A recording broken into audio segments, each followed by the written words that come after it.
Fala, meu amigo, estamos de volta para mais um encontro de língua portuguesa e na aula de hoje nós vamos falar sobre colocação pronominal, beleza? Então, William, o que seria esse conteúdo? Bem, a primeira coisa que eu te falo é, ele cai em praticamente todas as provas, então você tem que saber. E é um assunto que eu considero tão simples quanto o assunto de acentuação gráfica que nós já trabalhamos.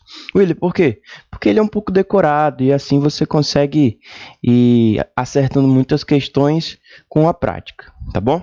Então vem comigo, ó. A tela já está aí, nós já vimos esse quadro em que eu mostrei os pronomes para vocês. Acontece que agora, vejam só, agora eu quero mostrar diferente para vocês. Vem comigo aqui, ó. Nós vamos trabalhar somente com esse grupo central aqui, ó. Por quê? Vamos entender o porquê. Nós já sabemos que aqui eu estou diante de um pronome chamado de oblíquo átono. E o estudo da colocação pronominal, ele fala exatamente sobre o posicionamento do pronome oblíquo átono, tá bom? Nós vamos posicionar esse cara. William, por que a gente não estuda o posicionamento dos outros? Bem, pronome pessoal do caso reto, nós já vimos, ele é sujeito, sujeito. Os pronomes oblíquos tônicos, eles sempre terão uma preposição, então eles têm uma posição. Já tem sua posição, pode ser no começo, no meio, no fim, mas a posição é acompanhada de uma preposição. Vamos colocar aqui uma preposição, tá? E aí eu quero que vocês percebam uma coisa. Quando eu falo de pronome oblíquo átono, por favor, vincula a palavra átono a fraco e tônico, que é o outro, a forte. Então, se ele é fraco, quer dizer que ele depende de alguma coisa. Ele não pode ficar longe daquilo que ele vai completar. Então, vejam só, quem que o pronome vai completar? Pô, ele vai completar o verbo. Então, não tem como você escrever qualquer uma dessas palavrinhas aqui, obviamente, que sejam pronomes, né, longe dos seus respectivos verbos. Então, esse é o primeiro pensamento, tá bom? E por isso, os caras criaram nomenclaturas para as posições. E as nomenclaturas são essas. Vamos aprender, então, que próclise é quando o pronome, no caso esses que eu marquei, eles são posicionados antes do verbo, imediatamente antes ao verbo. Quando eu falo de mesóclise, ele está dentro do verbo, beleza? Você vai quebrar o verbo e colocar lá dentro.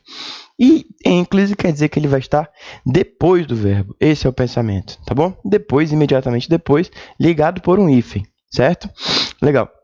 Mas o interessante dessa primeira parte é que você tem que saber que todo pronome oblíquo átono ele não tem força, porque ele é fraco, para iniciar o período. Ele não consegue, tá? Ou seja, pessoal, de cara eu já te falo algumas coisas, como isso daqui, ó. Te amo. Te amo é uma frase gramaticalmente incorreta, tá bom? Você tem que saber disso. William, mas por que ela é gramaticalmente incorreta? Bem, eu vou te falar. Porque o pronome ter não pode iniciar a oração. Ponto. Não pode. Por quê, professor? Porque ele é um pronome oblíquo átono e, por regra, eles não iniciam nenhum tipo de período, tá bom? Então, isso serve para todos os outros, tá bom? Se liga, tá errado. Nos disseram, tá errado. Entendeu? Estou usando os caras e eu estou colocando no início da frase. Pessoal, acredita. Há muitas questões em que eles sempre vão colocar um item que tenha um pronome iniciando o período. E você tem que estar ligado nisso daí, tá? Vocês vão ver que é bobo. O problema dessa observação inicial, dessa regrinha, é que a gente fala errado. Entendeu? É comum você falar, pô, você chega lá para a pessoa que você ama, você fala assim, pô, te amo, te amo. É normal você falar, me liga mais tarde, normal, entendeu? Então, isso é problema, porque a gente é muito acostumado a achar que o modo como a gente fala normalmente no dia a dia é o modo mais correto, e não é assim, tudo bem? Então, pegamos essa primeira parte, entendemos quem são os pronomes oblíquos átonos, que serão estudados para o assunto colocação pronominal, tá bom? E a gente entendeu que existe um posicionamento. Eu queria criar uma coisa aqui antes da gente passar. Eu queria que vocês criassem um nível de hierarquia aqui, ó. Sendo esse o primeiro e seguindo essa sequência. Professor, como assim? Eu quero que vocês aprendam o seguinte, que existe motivo para que o pronome fique antes, existe motivo para que o pronome fique no meio e motivo para que o pronome fique depois. Então, toda vez que você estiver resolvendo uma questão, você vai analisar assim, ó, peraí, qual é o primeiro passo? Sempre próclise. Aí você vai pensar, pô, tem algum motivo para que ocorra uma próclise? E você tem que saber os nomes, tá? Aí tu vai falar, sim, tem motivo. Pô, então coloca em próclise. Se a resposta for não, olha, não tem nenhum motivo para próclise. Então deixa eu ver se cabe mesóclise. Aí você vai analisar as regrinhas de mesóclise. Não deu certo como próclise nem como mesóclise, obviamente sobrou a ênclise, você vai colocar depois. Tá bom? Então, por exemplo, aqui, ó, não tinha motivo para uma próclise. Tá errado. Não tinha motivo para mesóclise, porque não tem como colocar dentro desse verbo. Errado seria mesóclise. Então a forma correta aqui seria como? Amo-te. Desse jeito. Essa seria a forma gramaticalmente correta, tá bom? Então, o que a gente vai fazer agora? Eu vou mostrar para vocês qual é o passo a passo, quais são os fatores, os motivos para que você coloque antes, no meio ou depois. Então, vem comigo. E aí eu trago a primeira parte, ó. A próclise, ela pode acontecer de forma obrigatória, e a gente vai entender isso porque vai ter um caso de facultativo aqui na frente, ó. Então, nós vamos entender que a próclise de forma obrigatória acontece de que maneira? Acontece com essas 6 regras que eu marquei aqui, mas deixa eu colocar um destaque aqui, ó. Vou colocar em verdinho. Opa, peraí. Deixa eu colocar em verdinho aqui, um marca-texto, para mostrar para vocês quais são os importantes, tá? Esses 4. Eu vou colocar aqui em amarelo, e aí vocês entendam como não tão importantes porque não são tão cobrados. Mas as 4 primeiras regras aqui, elas são de fato importantes porque são as mais cobradas. Então, nós vamos aprender assim, ó. Se houver um advérbio ou uma palavra negativa, que no caso, palavra negativa é advérbio, mas eu coloco em destaque palavra negativa porque é o que mais aparece. Se houver uma palavra negativa antes, essa palavra negativa ou advérbio, elas vão funcionar como um imã. Vão puxar o pronome para perto, sacou? Então, pensa comigo aqui, ó. Pega aqui, caneta. Deixa eu anotar então isso aqui para vocês. Imagina que eu tenha o te amo que eu escrevi agora há pouco. Te amo. Uma letra feia aqui, mas a gente vai se virando. Beleza? Então, você já sabe que está errado. Mas, se houver uma palavra negativa aqui, ó, e você escrever não te amo, a frase agora está gramaticalmente correta. Motivo: a palavra negativa puxa o pronome para frente do verbo, ocasionando uma próclise obrigatória. Então, qualquer advérbio, qualquer palavra negativa vai fazer igual. Então, não, jamais, nunca, sequer. Advérbios sempre, geralmente, e aí a gente lembra que as palavras terminadas em mente são advérbios e fazem atrações, tá bom? Então, assim, as informações adverbiais, as palavras negativas, elas farão essa atração. Ou seja, pessoal, nessa frase, não te amo, certa. Mas se a frase fosse assim, ó, não amo-te, errada. Sacou a brincadeira? Então, tem que tomar cuidado com isso, porque os caras amam colocar a palavra negativa nas frases das questões da prova aí. Tá? O outro item importante é a palavra que. Então, vejam, ó, se eu digo para vocês assim, ó, espero, vamos criar uma frase aqui. Espero que me ligue. Espero que me ligue. Olha o pronome me onde está. Agora olha o verbo ligar. Mas por que o pronome me está antes do verbo? Por causa da palavra que. Se essa frase fosse assim, ó, espero que ligue-me, aí estava errado, porque a palavra que atrai. E aí eu já posso tocar num item interessante aqui. A palavra que ela tem diversas classificações. Por exemplo, se eu quisesse colocar o mesmo exemplo para cá, caberia, porque nesse caso a palavra que é de fato uma conjunção subordinativa. Nós vamos trabalhar sobre isso daqui a pouco, tá? O que importa agora é que vocês só lembrem, qualquer conjunção subordinativa, próclise obrigatória, tá? Mas voltando para a palavra que, eu quero que vocês lembrem que a palavra que pode ser pronome, entendeu? E vai atrair também, pronome relativo e tal. Então você tem que lembrar que qualquer forma da palavra que, de que, por que, para que, em que, enfim, qualquer forma da palavra que ocasiona uma próclise obrigatória, tá bom? Beleza. E no outro caso, o item 3 aqui, ó, eu coloquei pronome não reto. Aí você fala, Luísa, como assim pronome não reto? Tem isso? Tem. Qualquer um, menos o pronome pessoal do caso reto. Então, aqui eu posso colocar para vocês o pronome relativo. Caramba, relativo. Posso colocar o pronome demonstrativo. o pronome interrogativo. Posso colocar o pronome indefinido. Certo? Então, esses grupos aí, eles terão elementos que fazem com que a próclise seja obrigatória. Então, por exemplo, vamos pegar aqui um pronome indefinido, ó, a palavra alguém. Alguém me disse. Vejam, o alguém é um pronome indefinido, então a tração é obrigatória pelo alguém. Sacou? É isso. Então, E aí, William, você tirou o pronome reto daí? Tirei. O pronome reto é eu, tu, ele, nós, vós, eles. Por que eu tirei? Porque eles vão aparecer aqui, ó, como um caso facultativo, certo? Já a gente fala lá deles. Então, pronomes de qualquer forma que não sejam pessoais do caso reto, eles vão fazer uma tração obrigatória, tá bom? Beleza. O quarto caso, como eu já falei, são as conjunções subordinativas. Aqui a gente tem um monte, você vai aprender comigo lá na frente que você tem que decorar isso, porque é um assunto muito cobrado. Então você tem que saber, por exemplo, assim, olha, a palavra embora é uma conjunção subordinativa do tipo concessiva. Então tem que saber essa classificação, porque os caras amam trocar, entendeu? Uma por outra. Então você tem que saber. Vou dar um exemplo aqui, ó. Não é subordinativa, mas segue a mesma lógica.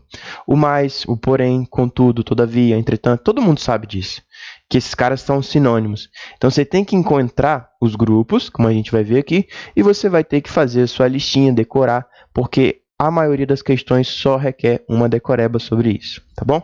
Beleza, então, conjunções subordinativas, olha, embora me agradasse muito, olha, embora me, então o me está perto do embora, e antes do verbo de forma obrigatória. Os dois últimos eu coloquei como não tão importantes porque eles são muito triviais, eles são muito tranquilos de serem notados e normalmente não caem em prova. Então, como é que é o em mais gerúndio?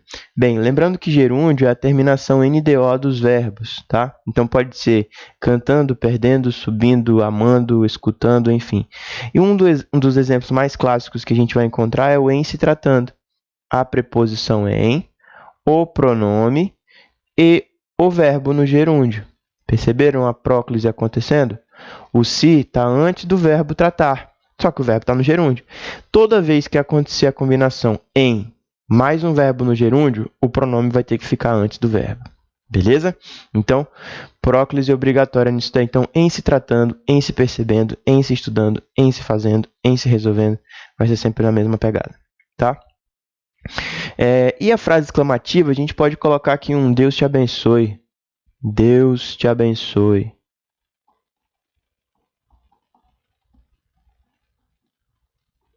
Bem, aí na frase exclamativa a gente percebe claramente que ela é uma frase exclamativa, ela expressa um desejo, algo do tipo, né? Uma intenção como essa, e vejam que o pronome antes do verbo de forma obrigatória, tá? Como eu disse, não são tão cobrados esses dois últimos, mas os outros podem esperar que eles vão aparecer na sua prova com certeza, tá? Beleza. Agora olha o pensamento. Se eu tinha uma possibilidade de tornar a próclise obrigatória, agora ele traz uma opção de torná-la facultativa, ou seja, eu posso ou não colocar antes do verbo. E aqui, pessoal, eu trouxe três itens, mas eu quero juntar esses dois aqui num só. Por quê?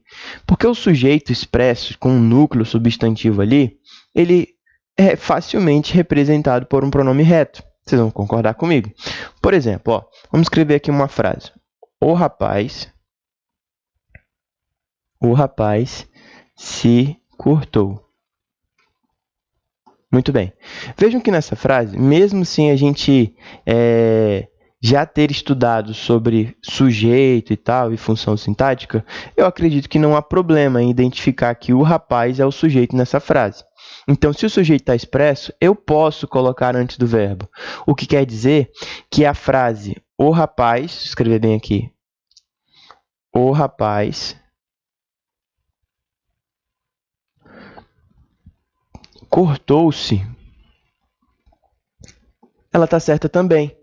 Professor, por que o rapaz cortou-se ficou certo? Porque não há obrigatoriedade de colocar antes por causa do sujeito que está expresso. Então, se pode colocar antes, nesse caso eu também posso colocar em outro lugar. E o outro lugar que cabe é depois, tá? Então, o rapaz se cortou, o rapaz cortou-se, mesma coisa, não muda sentido, não tem erro gramatical. Agora, olha o que eu falei. Vocês vão concordar comigo que o termo o rapaz ele pode ser trocado pela palavra ele. e aí volta a ser a mesma ideia. Por isso que eu coloco esses dois como algo em igualdade. Então, a gente sabe que o pronome pessoal do caso reto ele desempenha a função de sujeito. Então, se você encontrar ou um sujeito expresso, ali com o núcleo substantivado, ou se você encontrar qualquer pronome pessoal do caso reto, é facultativo, tanto faz. Então, eu poderia falar, ele se cortou, ele cortou-se, o rapaz se cortou, o rapaz cortou-se, tá bom? Beleza. E quando a gente fala sobre as conjunções coordenativas, aí eu quero que vocês aprendam essas três, ó, e, ou, mais. Elas são as mais cobradas. São conjunções coordenativas, sim. Como eu disse, no momento certo, lá na nossa aulinha de conjunção, eu vou apresentar todas as conjunções a vocês. Mas eu quero que vocês lembrem que essas três são as que mais acontecem. Então, por exemplo, se a frase fosse assim, ó, ele chegou e se sentou. Vou escrever só assim, ó, para não colocar tudo. Ele chegou e se sentou. Muito bem. Observa que o pronome está antes do verbo, em próclise. Motivo, a conjunção e. Mas eu poderia ter feito ele chegou e sentou-se, sem problema algum. Por quê, Will? Porque com a conjunção coordenativa é facultativo o uso da próclise, tá bom? Então, nesse caso, fica a seu critério. E aí vocês vão perceber que nas questões eles vão perguntar isso. Eu posso trocar o pronome de lugar? E aí você tem que estar ciente, pô, se for um desses casos aqui, não pode trocar de lugar. Se for um desses casos, aí você pode fazer. Tá bom? Então, o primeiro passo, lembra que eu falei? Próclise. Legal. Agora vamos para o segundo passo, mesóclise. E depois a ênclise, claro. E na mesóclise, olha só, para que ocorra a mesóclise, você tem que lembrar de uma coisa. Só cabe mesóclise se você estiver com o verbo no futuro, beleza? Então, olha só. Quando eu falo de verbo no futuro, pode ser no futuro do presente ou no futuro do pretérito. Futuro do presente é aquele que, ali na primeira pessoa, ele tem a terminação rei. Futuro do pretérito, a terminação ria.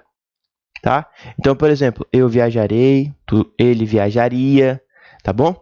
Então, seria nessa ideia aí. Viajarei, viajaria, que a gente entenderia como é que funciona. Então, tá. Se você encontrar um caso como esse, que não tenha nenhum motivo de próclise antes, e que tem um verbo no futuro, o pronome vai ter que ser colocado no meio. O problema dessa construção é que ela é, vamos dizer, arcaica. Ninguém usa isso, entendeu? Mas você tem que saber que existe, tá? É uma linguagem extremamente formalizada. Então, olha aqui, ó. Vamos pensar aqui num caso. Olha só isso aqui. Vamos escrever aqui só para vocês perceberem como que já há conteúdo aí na cabecinha de vocês, ó. Se a frase fosse assim, ó. Te beijarei agora, hoje. Escrever agora, te beijarei hoje. Te beijarei hoje, tá? Primeira coisa que a gente pensa, o pronome pode começar? Não pode. Então a frase já está errada. Então eu falo, William, mas não tem nenhum motivo para colocar antes? Não, não tem. Se a frase fosse assim, ó, não te beijarei hoje, a frase estava certa, porque aí teria um motivo de próclise. Mas não tem. Então, peraí, se não tem nada para próclise, qual é o segundo passo? Mesóclise. Aí você vai olhar o verbo, peraí. O verbo está no futuro? Tu fala, tá no futuro, beijarei. Então, é dentro do verbo. Então, esse aqui está errado. Então, vamos fazer o certo. Você escreve o verbo beijar. Coloca o pronome dentro, entre hífens, e depois a desinência. Então, a forma certa seria beijar-te-ei hoje. Sacou? Né, que é uma merda? Ninguém usa isso. É difícil de você encontrar. Mas é a forma gramaticalmente correta. Então, a gente tem que lembrar disso. A mesma coisa seria se fosse beijaria.